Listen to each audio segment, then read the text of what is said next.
এই জন্য বুদ্ধিমানের কাজ হলো জুমার দিন যখন আসবে বন্ধু, সব কাজ কমপ্লিট করে তুমি মসজিদে চলে যাও, যেন তোমার পিছুটা না থাকে।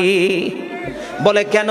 আমাদের দোষের কিন্তু বন্ধু শেষ নাই। জুমার দিনে মুসল্লিরা যায় সবার পরে এবং বের হয়, ইমাম সাহেব যখন ডানে বামে সালাম ফেরায়, মনে হয় যেন বন্ধু বিশ্বযুদ্ধ শুরু হয়ে গেছে, কার আগে কে রে বার হয়ে যাবে।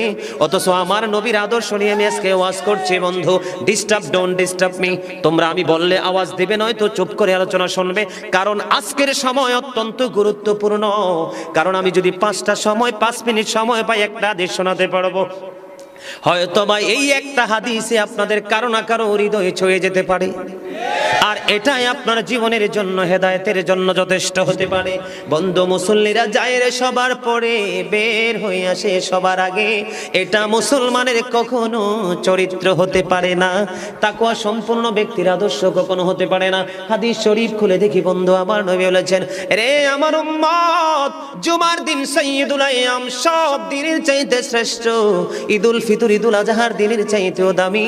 এই জুমার দিনের ফজিলত বরকত নিয়ে আলোচনা করলে বন্ধু রাত একটাই কভার করা যাবে না, এত বরকত এই জুমার দিনের। আমার নবী বলেছে, উম্মতের দল, জুমার দিনে কেউ যদি সবার আগে মসজিদে যায় আর সবার পরে যদি কেউ মসজিদ থেকে বের হয়, আপনি যাবেন, সবার আগে যাওয়ার আগে সুন্দর করে গোসল করবেন, উত্তম জামা, নতুন জামা পরবেন, আতর গোলাপ লাগাবেন।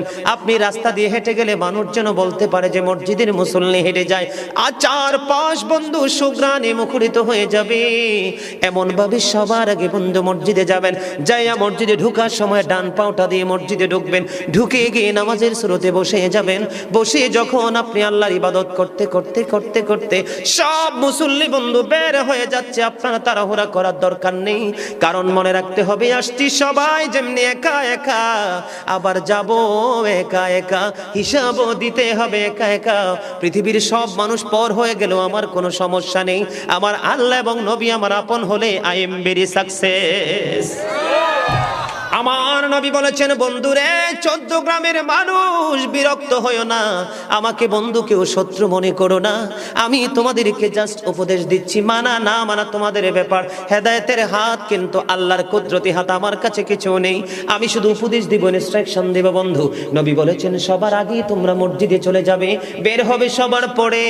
যার বাড়ি যত দূর, তোমার যত কদম বেশি লাগবে যাইতে, প্রত্যেকটা কদমের বিনিময় তোমার আমল নামায় 1 বছরের নফল ইবাদতের সওয়াব দেওয়া হবে। বন্ধু, হৃদয় খুলে শোনো, যারা মসজিদে যাওয়ার অভ্যস্ত আছে, বেশি বেশি করে মসজিদে যাও।